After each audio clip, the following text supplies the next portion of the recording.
हमारे बीच में ऐसे ऐसे लोग हैं जो आतंकवादियों को जाने अनजाने में सपोर्ट करने का काम कर रहे हैं। उन्हें पता नहीं कि उनके एक छोटी सी गलती की वजह से उनका फिजिकल, उनका मेडिकल तो नष्ट होगा ही होगा, लेकिन साथ में उनके माँ बाप की जो शतायु थी वो अल्प आयु में परिवर्तित होती है। बेटा, जीवन में दो व्यक्ति को समझ लीजिए, पूरे हिंदुस्तान को समझ लीजिए, अगर दो व्यक्तियों को जीत लिया तो समझ लीजिए पूरे विश्व को जीत लोगे, लेकिन वो जीतना इतना संभव नहीं है। बेटा, सबसे पहले अगर हमें राष्ट्र के निर्माण में अपनी योगदान देना है तो सबसे पहले हमें अपने मम्मी पापा की भावनाओं का सम्मान करना पड़ेगा, क्योंकि जन्म देने वाली माँ और कर्म देने के लिए भूमि देने वाली माँ, वो भारत माँ, दो ऐसे हैं जिनके ऋण का हम कभी पूर्ण नहीं हो सकते हैं। और मैं कहना चाहता हूं, राष्ट्र प्रेम दिखाने से पहले जरूरी नहीं है कि आप फौज में जाएंगे तभी राष्ट्र प्रेम करेंगे। आप इस विद्यालय में बैठ के भी जब 6ठी से लेकर 12वीं तक की पढ़ाई कर रहे हैं, उस समय अगर आप अनुशासित होकर अपने कर्म को आगे बढ़ाएंगे तो वो भी राष्ट्र सेवा है। और कम से कम हम औरों के लिए जिए न जिए, लेकिन एक माँ ऐसी होती है, हर परिवार में एक माँ ऐसी होती है जो डेली अपने बच्चों के लिए समर्पित रहती है, वो जो डेली अपने बच्चों के लिए, उनकी दीर्घ आयु की कामना के लिए खुद भूखे रहते भी उनके लिए भोजन बनाती है। एक माँ ऐसी होती है जो पारिवारिक कष्टों को भी सहन करती है। कई बार जाने अनजाने में जो हमारे पिता बूढ़े बुजुर्ग नशे के आगोश में फंस जाते हैं, वो मां मानसिक रूप से प्रताड़ित होती है, लेकिन वो तिल तिल रोने के बाद भी अपने भैया बहनों के लिए, हमारी बहनें पढ़ सके, मेरा बेटा आगे बढ़ सके, मेरी बेटी आगे बढ़ सके, वो मां जीवन को बलिदान कर देती है, लेकिन हमारे भैया बहनों को एहसास तक नहीं होने देती। कम से कम इतना एहसास हो जाए कि जिस समय हमको टिफिन लेके 8 घंटे विद्यालय माँ भेजती है, हो सकता है कोई माँ बाप सरकारी में हो, कोई प्राइवेट में हो, कोई लेबरी करते हो, कोई फौज में हो, लेकिन वो माँ बाप खुद भले ही भूखे रह जाएंगे लेकिन अपने औलाद को भूखा नहीं रखते हैं। वो पिता भले ही कितना निर्दयी क्यों ना हो, लेकिन वो हमारी एक एक ख्वाहिश को पूरा करता है।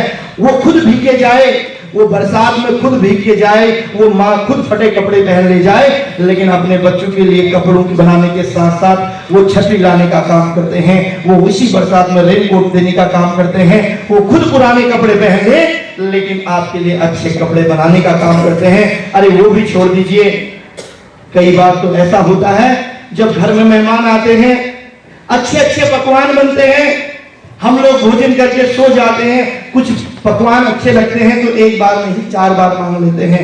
माँ कभी मना नहीं करती है, एक बार नहीं वो 10 बार देने को तैयार रहती है।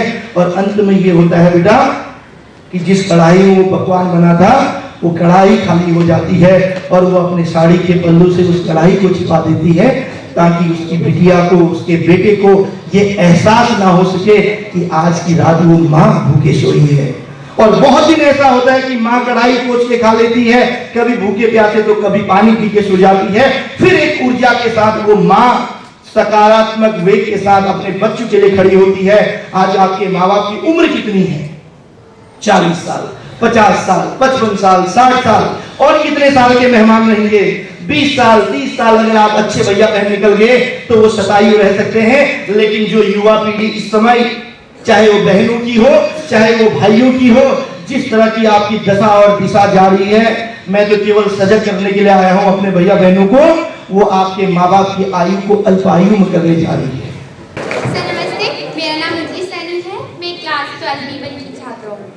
सर आपने हमें जो बताया, सबसे पहले तो मैं आपको देख के बहुत ज़्यादा प्रभावित हुई हूँ, बिकॉज आप हमारे ही स्कूल की एक छात्र हैं और आप सेनापति और प्रधानमंत्री रहे हैं, तो ये हमारे लिए बहुत मोटिवेशन की बात है। बिकॉज हमारे स्कूल में भी काफ़ी सारे ऐसे छात्र हैं जो आपसे प्रेरित होकर आगे भी ऐसे करेंगे। और आपने जो हमें नशे के लिए बताया, इससे हमें बहुत प्रेरणा मिली है, क्योंकि आजकल जैसे लोग थोड़े से डिप्रेशन में नहीं गए कि वो नशे की लत में लग जाते हैं और जिससे उनका पूरा फ्यूचर बर्बाद हो जाता है। तो आप ये कार्यक्रम चला रहे हैं कि जिससे नशा बंद हो रहा है, इससे बहुत ज़्यादा हम प्रभावित हुए हैं और शायद आपकी जो ये पहल है कि लोगों तक पहुँचेगी जरूर। और आपने हमारे देश के जो वीर जवान हैं जो शहीद हो जाते हैं, उनके लिए हमारे मन में जो नया उत्साह भरा है। तो मुझे जहाँ तक लग रहा है, अगर आपके भाषण से काफ़ी लोग प्रभावित हुए होंगे तो वो हमारे स्कूल से ही, इसी स्कूल से बहुत से नए जवान भी आगे निकलेंगे। और आपने जो हमारे पेरेंट्स के लिए कहा है, तो माता तो हमारी पहली गुरु होती है, तो उनके लिए तो हम सदा ही पूजित हैं। तो आपने बहुत अच्छा कहा और बहुत प्रभावित किया, इसके लिए बहुत बहुत धन्यवाद। Thank you very much.